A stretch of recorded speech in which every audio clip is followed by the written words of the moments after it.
कैसे हैं सब लोग। तो इधर हम डिस्कस कर रहे हैं प्रॉब्लम ऑफ द डे, जो है क्वेश्चन हमारा kth smallest in lexicographical order. तो हमें क्या दिया हुआ है, given two integers n and k, return the kth lexicographically smallest integer in range 1 to n। तो हमें रिटर्न करना है जो कि लेक्सोग्राफिकली स्मॉलेस्ट kth इंटीजर हो और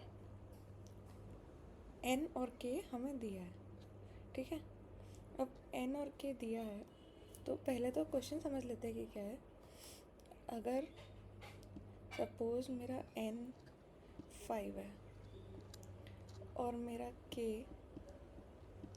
बोलता है कि मुझे थर्ड स्मॉलेस्ट चाहिए, थर्ड लेक्सोग्राफिकली स्मॉलेस्ट। लेक्सोग्राफिकली मतलब क्या होता है कि जो सॉर्टेड ऑर्डर में होते हैं। ठीक है, ये तो उसके लिए जब हमारा नंबर लेस देन 9 चल रहा है अभी। तो जैसे 5 है, अब 5 में क्या होता है, अगर तुम 1 से लेके n तक के नंबर्स लिखते हैं हम, तो 1 2 3 4 5, तो lexicographically smallest at the third place. तो थर्ड प्लेस का क्या होगा, ये फर्स्ट है, ये सेकंड है, ये थर्ड है, तो ये हमारा आंसर हो गया। ठीक है, अब ये तो कोई प्रॉब्लम नहीं है, ये बहुत इजी क्वेश्चन। अब नेक्स्ट एग्जांपल पे चलते हैं जो कि इससे थोड़ा टफ है। अब हम लेते हैं 5 की जगह ले लेते हैं हम सपोज 15। अब 15 ले लिया और k इक्वल टू 3 है। अब हम जब सॉर्ट करने जाएंगे तो क्या ये ऐसे चलेगा, यहाँ से 9 देन 10 फिर 11? ये तो गलत हो गया, क्योंकि जो लेक्सोग्राफिकली स्मॉलेस्ट है वो क्या दिखता है, पहला वाला नंबर। सो बेसिकली वो क्या करेगा, पहले 1 पे जाएगा, फिर 10 पे जाएगा, फिर 11 12 ऐसे करके 15 तक, फिर आगे बढ़ेगा 2 पे। ठीक है, अब हमें चाहिए lexicographically at k equal to 3। तो k इक्वल टू 3 पे जाने के लिए हम देखेंगे 1 2 और 3, तो 3 पे क्या है 11, तो 11 हमारा आंसर हो गया। तो इसमें बहुत लोग सोच रहे होंगे कि हम तो सॉर्ट कर देंगे और फिर kth वाला ले लेंगे, जो कि अब नहीं चलेगा, गलत है। तो अब देखते हैं इसको कैसे सोचना है। अब हम इसको ऐसे सोच सकते हैं कि हमारा एक ट्री बन सकता है। ट्री कैसा, कि जैसे मैंने 1 लिया, 1 से मेरा ट्री बन सकता है 10 11 ऐसे करके 19 तक, तो ये ट्री बन गया। अब 2 ले लिया, तो 2 कहाँ से हो सकता है, 2 हो सकता है 20 से 29 तक। तो ये बस मैंने उसके नेक्स्ट नंबर्स डाल दिए। अब हम क्या कर रहे हैं, हम एक ऐसा ट्री बना रहे हैं जहाँ पे हमारा जो एलिमेंट है, करंट एलिमेंट, हमने वो रखा, और इसके और जो नेक्स्ट एलिमेंट है हमारा सॉर्टेड ऑर्डर में 2, तो 1 और 2 के बीच में जो भी है वो एक ट्री में डाल दिए। अब अगर 10 के आगे ट्री कंटिन्यू करना चाहें तो 10 के आगे क्या आएगा, यहाँ पे यहाँ आ जाएगा 100। क्यों, क्योंकि यहाँ पे हम 1 to 9 लेंगे और 9 में लास्ट नंबर 99 होगा। यहाँ पे नेक्स्ट क्या आ जाएगा 100, यहाँ 1000 एंड सो ऑन, ऐसे चलता जाएगा ट्री। ठीक है, तो हम जहाँ तक बनाएंगे मैक्सिमम क्या होगा n, तो हम सिर्फ n तक कंस्ट्रक्ट करेंगे और देख लेंगे, चेक कर लेंगे।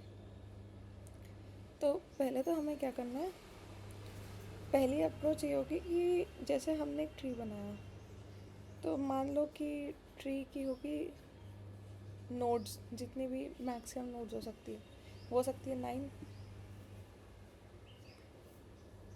ठीक है, मतलब वो 10 उसके चिल्ड्रन हो सकते हैं। क्यों, क्योंकि वो 0 to 9 में जा रहा है, 0 to। तो जैसे कि हम इसमें कैलकुलेट करेंगे कि एक नंबर से दूसरे नंबर के बीच में अराउंड हमारे पास कितने नंबर्स आ रहे हैं। तो सपोज़ हमारे पास n है अभी 15, जो हमने अभी लिया था, और k हमारा 3 रखते हैं फॉर सिंप्लिसिटी। तो जब हमारा n 15 है, तो जब हम 1 से 2 के बीच में जाएंगे, तो 1 से 2 के बीच में कितनी नोड्स हैं? 1 से 2 के बीच में सारी नोड्स आ जाएंगी, जो कि 10 से 19 तक है। अब 10 से 19 वाली कितनी नोड्स हो गई है? ये तो हो गई 20। हमारी नोड्स हो गई 20, पर चाहिए हमें कितनी है? 15। तो हम इन दोनों का मिनिमम ले लेते हैं। तो हमें इतनी नोड्स ट्रैवर्स करनी है, और जो हमारा प्रीफिक्स होगा जहाँ से हम स्टार्ट कर रहे हैं, जैसे हम 1 से स्टार्ट कर रहे हैं, तो हम इसमें से क्या करेंगे, इसको हम n+1 रख देते, क्योंकि n तो हमारी इंक्लूडेड है। ठीक है, n तो हम पहले इंक्लूड कर चुके, तो हम n+1 रख देते, और जो भी इसकी मिनिमम होगी उसमें से हम माइनस कर देंगे, क्या, जो कि हम मिनिमम वाला एलिमेंट है नेक्स्ट, क्योंकि हम यहाँ से चालू कर चुके हैं 10 से। तो ऐसे कर करके हम स्टेप्स कैलकुलेट करेंगे, ये और ज़्यादा क्लियर हो जाएगा जब आगे बढ़ेंगे। तो हम क्या कर रहे हैं यहाँ पे कि जो सब ट्री है, सब ट्री मतलब ये जो 10 से 19 का ट्री है, उसमें हम कैलकुलेट करते जा रहे हैं कि उसके और उसके नेक्स्ट वाले सिबलिंग, जो कि मेरा 2 है, 1 और 2, उसके बीच में कितने नंबर्स आ रहे हैं। अब जब नंबर्स कैलकुलेट कर लिए, अब मान लो मेरे 1 से 2 के बीच में 10 से 19 आ रहे हैं, जो कि 10 नंबर्स हैं। ठीक है, ये कितने आ रहे हैं? 10 नंबर्स आ रहे हैं। अब मुझे क्या चाहिए था? मुझे चाहिए था कि ये जो है ये k से छोटा हो। अगर ये नंबर मेरा k से बड़ा है, मुझे तो k = 3 तक ही चाहिए था, ये मेरा k से बड़ा है, तो यहाँ पे क्या कर सकते हैं हम? यहाँ पे जो मेरा अब स्टार्ट कहाँ से हो रहा था? 1 से, तो हम अब स्टार्ट कर सकते हैं नेक्स्ट एलिमेंट से, क्योंकि ये नंबर बड़ा है, तो मतलब उसी रेंज में कहीं ना कहीं मेरा आंसर एग्जिस्ट कर रहा है। मेरा आंसर 10 से 19 के बीच में ही कहीं है, तो मैं फिक्स कर देती हूँ अपना पहले एलिमेंट 10 को, और उसके आगे बढ़ती जाती हूँ जब तक मुझे वो एलिमेंट नहीं मिल जाता। तो इसमें क्या किया मैंने, अब इसमें 10 फिक्स कर दिया, और जब 10 फिक्स कर दिया तो एक और k घट गया।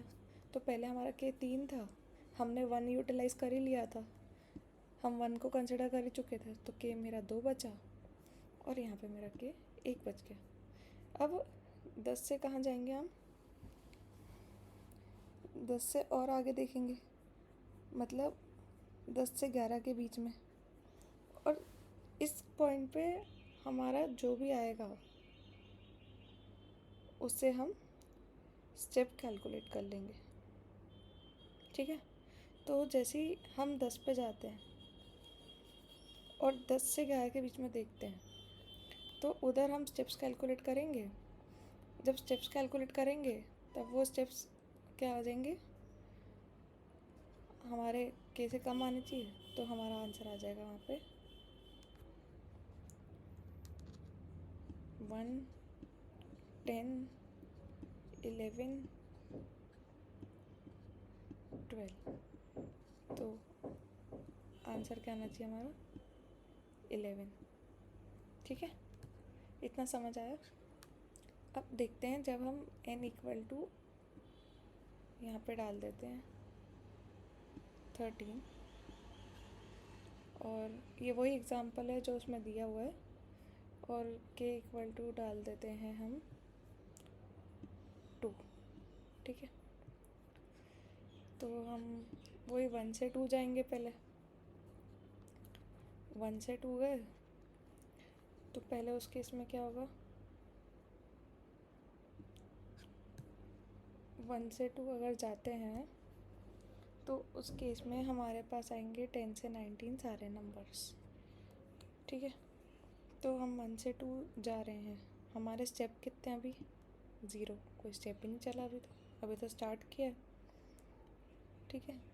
तो अब हम कैलकुलेट करते हैं कि स्टेप्स कितने ले रहे हैं हम, क्योंकि हम 1 से 10 तो जा ही रहे। तो हम क्या करते हैं, स्टेप्स कैलकुलेट करने के लिए लेंगे मिनिमम ऑफ 14 कॉमा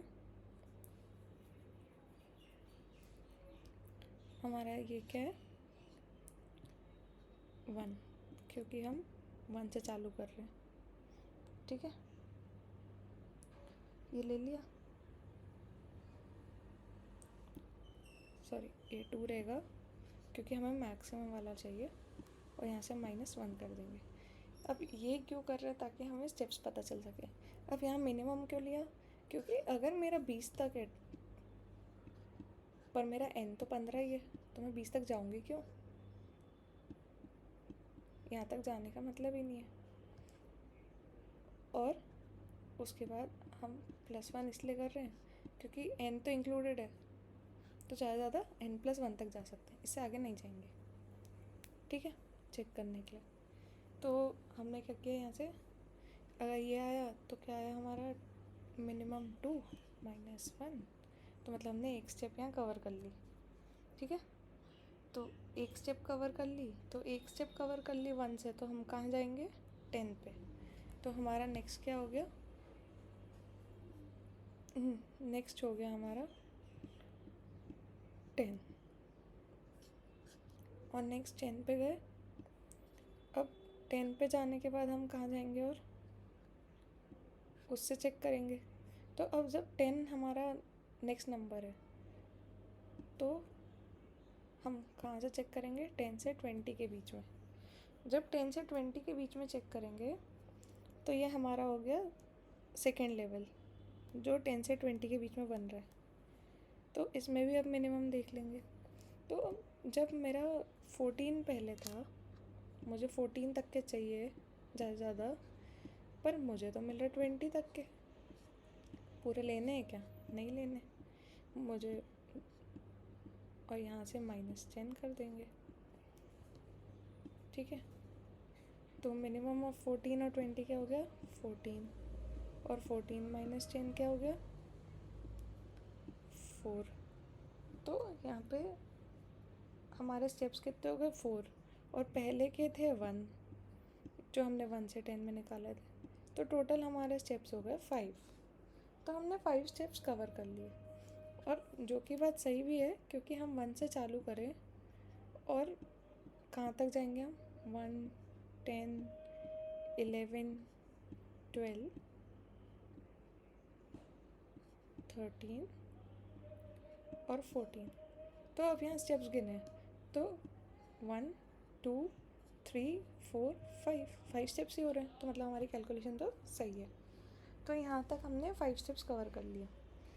अब 5 स्टेप्स कवर कर लिए, तो नेक्स्ट प्रीफिक्स पे जाते हैं कि क्या बन सकता है। पहले हमारा था 1 2, उसका हमने बनाया 10 20, अब क्या बनेगा 100 200।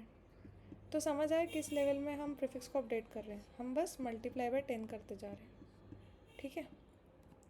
अब यहाँ पे 100 200 बना। अब देखते हैं कि क्या मेरा 100 13 से छोटा है भी, या उसके इक्वल है, जो मैं आगे जाऊँ, मतलब है आगे जाने का, बिल्कुल नहीं, क्योंकि 100 तो मेरा 13 से बड़ा है, तो मुझे चेक करने की नीड ही नहीं है। तो मेरा आंसर जो होगा वो यहाँ कहीं आ गया होगा। तो ये लूप हमने यहाँ पर ही क्लोज़ कर दिया। अब हमारी फाइनल स्टेप क्या थी 5, ठीक है। फाइनल स्टेप हमारी आ गई 5। अब फाइनल स्टेप अगर 5 आ गई, तो हम चेक करते हैं क्या हमारी स्टेप के से बड़ी है या के से छोटी है, वो देखते हैं, ठीक है।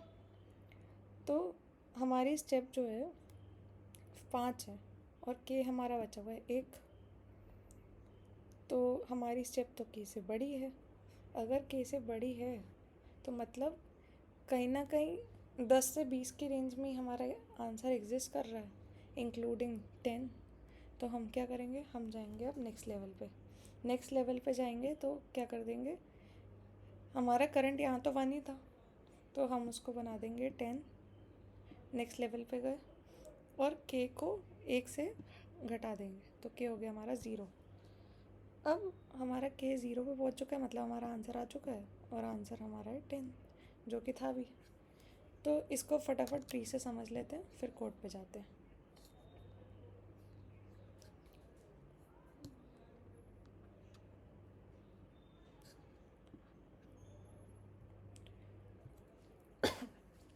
तो हमने 1 से चालू किया, 1 से जा रहे हैं हम 10 पे, 10 से जा रहे हैं हम 10 to 20 पे, और ऐसे करते करते हमें मिल गया कि हम यहाँ 100 तक तो नहीं जा रहे, क्योंकि हमारा लास्ट एलिमेंट ही 13 होगा, और ज़्यादा से ज़्यादा हमने 14 तक की रेंज ले ली। अब उसके बाद हम क्या कर रहे हैं, हमने 10 उठाया, फिर हमने 10 से पूरा ट्रैवर्स किया, कितने स्टेप्स हो रहे हैं 14 तक, तो पूरा 1 से 14 तक के स्टेप्स कितने थे, 1 से 10 1, 10 से 11 2, 11 से 12 3, ऐसे करते करते 14 तक हो गए थे हमारे 5 स्टेप। ठीक है, 5 स्टेप हो गए, 5 स्टेप में हम पहुंच गए 1 से 14 तक। और ये स्टेप वैसे ही बड़े हैं, क्योंकि हमें तो चाहिए था 10 तक, जो कि लेक्सोग्राफिकल स्मॉलेस्ट सेकेंड तक चाहिए था हमें, पर हम तो पहुंच गए लेक्सोग्राफिकल स्मॉलेस्ट 5th तक। अब 5th तक पहुंच गए, सेकेंड तक चाहिए था, तो क्या करेंगे, हम पीछे वाले नंबर्स ही कंसिडर करेंगे।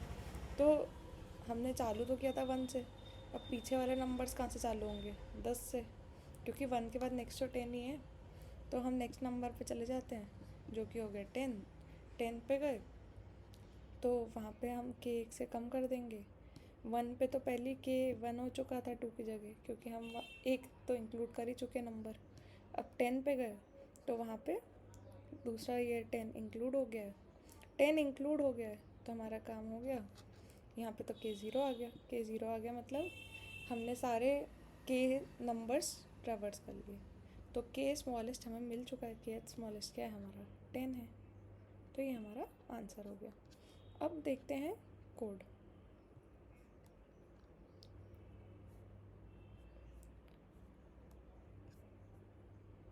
तो ये कोड क्या कह रहा है, हमने तो पहले ले लिया अपना करंट एलिमेंट 1, ठीक है, और के को कर दिया डिक्रीमेंट, क्यों, क्योंकि हम 1 को इंक्लूड कर चुके। अब जब तक हमारा के 0 से बड़ा है, हम स्टेप्स काउंट करेंगे, स्टेप्स कंपेयर करेंगे, अगर लेस देन इक्वल टू के है, मतलब मैं उस स्टेप तक अभी पहुंची ही नहीं जहाँ पे मुझे मेरा केथ एलिमेंट मिल सके, तो करंट को और आगे बढ़ा दो और के को स्टेप से माइनस कर दो, क्योंकि उतने स्टेप्स वाले उतने एलिमेंट्स हमने बीच में छोड़ दिए। ठीक है, तो उतनी स्टेप्स हमने कवर कर लिए, इसलिए के में से वो माइनस कर दिया। नहीं तो हम क्या करेंगे, करंट को नेक्स्ट लेवल पे ले जाएंगे और सीधे के माइनस माइनस कर दें, मतलब इसी रेंज में है जो है, निकाल लो यहाँ से। ठीक है, तो पहले तो यहाँ पे स्टेप्स हमारे 0 हैं, इनिशियली 0 हैं, और प्रीफिक्स वन क्या है, प्रीफिक्स 1 कुछ नहीं, जो हमने 1 और 2 लिया था ना, 1 और 2 की रेंज में चल रहे थे, ये हमारा प्रीफिक्स 1 है, और ये हमारा प्रीफिक्स 2 है। तो 1 से 2 की रेंज में देखा स्टेप्स कितने लग रहे हैं, स्टेप्स कितने लग रहे हैं, मतलब हम 10 से पहले 19 में गए, कितने स्टेप्स लग रहे हैं। ठीक है, क्योंकि ये जो 1 से 2 है, ये 1 से 2 में तो हम चेक करेंगे कि हम एक स्टेप में जा रहे हैं नीचे, तो फिर वो 10 से 20 की रेंज में आ ही जाएगा। 10 से 20 की रेंज में चेक करेंगे, 10 से 20 की रेंज में जब चेक करेंगे तब हमारा नंबर तो 13 तक ही है, तो चलो 14 तक चेक कर लेते हैं। तो 10 से 14 में चेक किया, 10 से 14 में हमारे बन रहे थे 4 स्टेप, और एक स्टेप पहले का भी 1 से 10 का, तो 5 स्टेप। तो हम यहाँ स्टेप प्लस करते जा रहे हैं, और हमने यहाँ लिया है minimum of n+1 comma prefix 2 minus prefix 1, तो बेसिकली वही कर रहे हैं। हमने मिनिमम किस चीज़ का लिया यहाँ पे 20, n+1 हमारा था 14, और इसमें से क्या माइनस कर दिया हमने 10 माइनस कर दिया। तो ये हमारे 4 स्टेप आ गए कि हम 4 स्टेप तो चल ही चुके हैं, और एक ऐड कर दिया यहाँ पे +1, क्योंकि पहले का एक स्टेप भी आया था यहाँ से। अब नेक्स्ट स्टेप हमारा क्या हुआ, प्रीफिक्स 1 इंटू 10। प्रीफिक्स 1 इंटू 10 मतलब प्रीफिक्स 1 था अभी हमारा 10, तो वो हो गया 100। प्रीफिक्स 2 हमारा था 20, तो वो हो गया 200। अब क्या ये इस रेंज में लाइक कर रहा है? नहीं कर रहा। अब जब नहीं कर रहा तो भाई एग्ज़िट ही कर देते हैं, क्योंकि ये less than equal to n तो है ही नहीं, ये रेंज तो बहुत बाहर की हो गई इसकी, इसको मतलब ही नहीं, तो एग्ज़िट कर दिया। अब जब एग्ज़िट किया तो हमारे स्टेप्स कितने थे, 5। अब यहाँ स्टेप्स देखो, स्टेप्स आ गए 5। देखो ये कैसे छोटे हैं क्या? नहीं है। तो हम कहाँ जाएंगे अब, करंट को ले जाएंगे नेक्स्ट लेवल पे, कि भाई यहाँ पर ही आंसर है तो ढूंढ।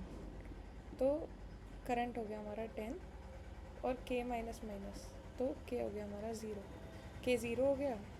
अब जैसे ही k 0 हुआ, ये वाला लूप तो चलेगा नहीं, क्योंकि हमारा k ग्रेटर देन 0 होना चाहिए। बेसिकली हमें आंसर मिल गया, तो हम रिटर्न कर देंगे करंट। तो हमारा करंट क्या था, 10, तो हमारा 10 आंसर हो गया। तो आई होप समझ में आ गया होगा कोड, और अच्छे से एक बार देख लो, और कुछ डाउट्स हो तो कमेंट में डाल देना। Keep coding. Thanks for watching.